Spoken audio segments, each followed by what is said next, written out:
Welcome back to Blaster Master, you guys. My name's Narcotis. We're entering Area 5. Alright, so this is the obligatory water version level of Blaster Master. You know, similar to Meridia from Super Metroid, or, you know, any water level from any stage ever. But similar to Metroid, you can't really do anything underwater with the tank. As you can see, we're just kind of slowly sinking into the abyss. I'm pushing A to use my hover, and it's not working. So, and look how slow. And you can't really jump very high. So your tank is pretty gimp underwater here. So we're gonna float down to the bottom here, see how far we can get in the tank, and then we might have to hoof it from there. Because as you saw in the first video, your guy swims pretty well underwater outside of the tank. Alright, so this might be, I don't know, this is one of my favorite areas in the game. It's just so pretty. I don't know. I mean, yeah, the brown brick or rock walls aren't that great, but look, it gets all green, and there's this purple coral and green coral, and this music is just very peaceful and serene. Yeah, I'm a big fan. Alright, so I wanted to know, I was talking about those astronaut guys from Area 4 and how we see them in Area 5. I'm pretty sure, you know, I think that, like, those little guys, those little gray guys I was just shooting, they kind of look like a humanoid fish or something, but I think it's those guys that we saw in Area 4 in the overhead view. Like, they're just kind of swimming now, you know what I mean? At least that's my theory. I mean, I never owned this game. I mean, I have the cartridge now, but as a kid I never owned the game, so I never had the instruction manual or anything like that, and I've never bothered to look it up, so I don't really care that much. But, you know, I like having theories about enemies in the game, and, you know, their origins and stuff like that. I don't have any theories about that thing. It kind of looks like the aliens from Alien. You know, the big, crazy head. Whatever. Oh, getting a bit of lag. Okay. So my strategy for this level is just kind of get through as fast as possible. Wait a second, am I going the right way? I don't think I am. No, I'm not. Wait, am I? Yeah, I am, okay. I think. Oh, dang it. Alright, so, one thing about this boss that's coming up, I do absolutely need at least one level of the gun upgrade. Otherwise, I'm not gonna fight the boss. So I might have to do a little bit of farming here, and I hate the idea of it. But I think we'll be okay because there's a few guys up here, and one of them will usually drop a gun upgrade. Okay, we're good. Okay, so this next boss is it's kind of notorious for being ridiculously hard, and rightfully so. It's a very difficult boss, but there is a trick to it. You see, you may have noticed in the first boss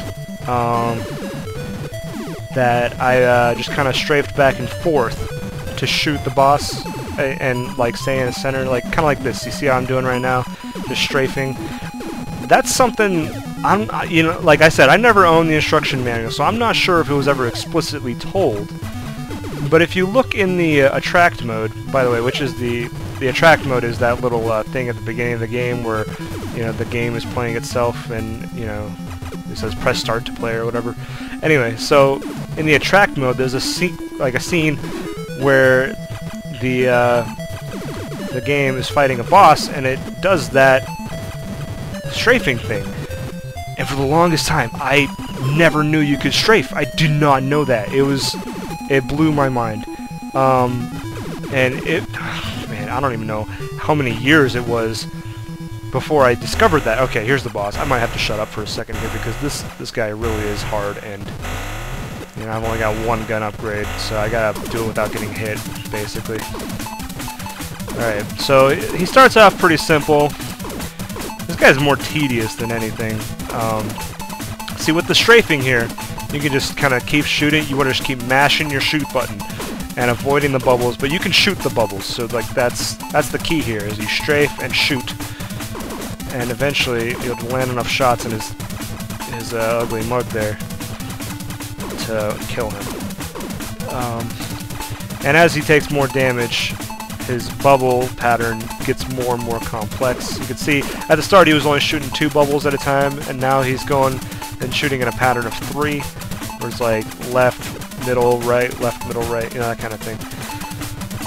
And soon he'll be shooting in this crazy, like, spray and pray. Hey! Ooh, man, that bubble almost hit me. Kind of pattern, and it's kind of hard to deal with, I'm not gonna lie, man. And I'm pretty sure that spray and pray kind of thing, it's basically the halfway point of the fight, so we're not even halfway through this fight yet, guys. This is a long fight. So, and okay, so this boss, like I said, he's notoriously hard. Even though, in my opinion, by far, not even close to the hardest boss in the game. The hardest boss is actually the boss in Area 7, if you ask me. But Area 6 is pretty hard, and the last boss is pretty hard too. But the reason this guy is considered to be so hard... Oh, here we go. Bubbles are ramping up. The reason this guy is considered to be so hard is because many of the bosses in the game have an exploit where if you use a grenade on them and then pause the game, their sprite will just keep flashing like they're taking damage, because they are taking damage. They're taking damage even though the game is paused. And so you can just hit them with one grenade, push pause, and then the enemy will die. But this boss, you can't do that with. And there's only a few bosses you can't do that with, but this is one of them, and this is really like the biggest hurdle for most players, I think. But like you can see, I haven't even taken. Okay, I better not jinx it, but I'm handling him pretty well. Ah, man.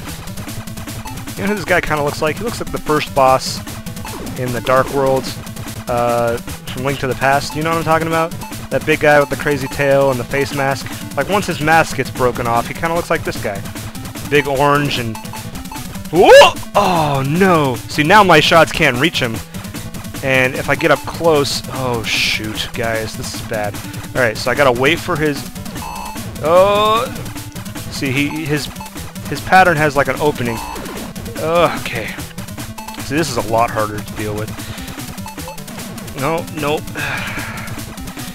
But grenades will be doing more damage. Oh, jeez, I can't get close enough. Ah, man. See, and it's hard to predict his movement because it's completely random. But, oh, damn it. Alright. This is no good, guys. Not good. This is really bad, actually.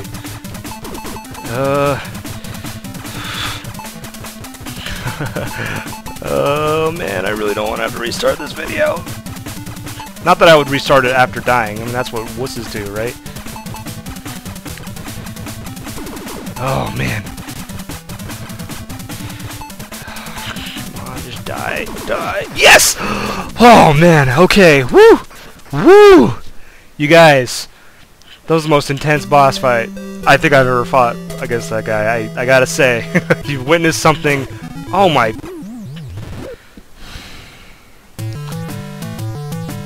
Did that really just happen? The game spawned me on an enemy. I couldn't... You know what? Whatever. Let's just go. Let's just do it. Okay, so this puts me in an interesting situation. I've never actually...